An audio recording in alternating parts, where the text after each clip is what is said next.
கவி விற்பனை தளம் நண்பர்கள் அனைவருக்கும் வணக்கம். இப்போ நம்ம விற்பனை பதிவில் பார்க்குற பதிவு பார்த்தீங்கன்னாக்கா ஒரு சிவகங்கை குட்டை மாடு, தரமான ஒரு சிவகங்கை நாட்டுக்குட்டை பசுமாடு, 3ஆம் வித்து பசுமாடு. ஆனால் ஒரு மாதத்தில் கன்றுன்னு சொல்லியிருக்காங்க. பால் ஒரு நாளைக்கு 4 லிட்டர் சொல்லியிருக்காங்க. காலையில் 2, சாயங்காலம் 2 சொல்லியிருக்காங்கண்ணா. நம்ம 2 1/2 கேரண்டியாக கொடுக்கலாங்கண்ணா. இடம் பார்த்தீங்கன்னாக்கா சிவகங்கை மாவட்டம் மதகுபட்டி பக்கத்தில் அம்மன்பட்டி கவி ஃபார்ம்ஸ்ண்ணா. நம்ம சேனலை சப்ஸ்கிரைப் பண்ணாத நம்பர்கள் சப்ஸ்கிரைப் பண்ணிங்கண்ணா. மற்ற விலை மற்ற தகவல்களுக்கு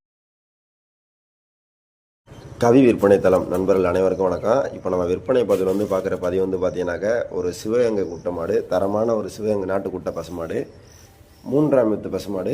ஆனால் ஒரு மாதத்தில் கன்றுன்னு சொல்லியிருக்காங்க. பால் ஒரு நாளைக்கு 4 லிட்டர் சொல்லியிருக்காங்க. காலையில் 2, சாயங்காலம் 2 சொல்லியிருக்காங்கண்ணா. நம்ம 2 1/2 கேரண்டியாக கொடுக்கலாங்கண்ணா. இடம் பார்த்தீங்கன்னாக்கா சிவகங்கை மாவட்டம் மதகுபட்டி பக்கத்தில் அம்மன்பட்டி கவி ஃபார்ம்ஸ்ண்ணா.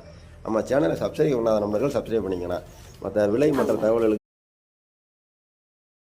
கவி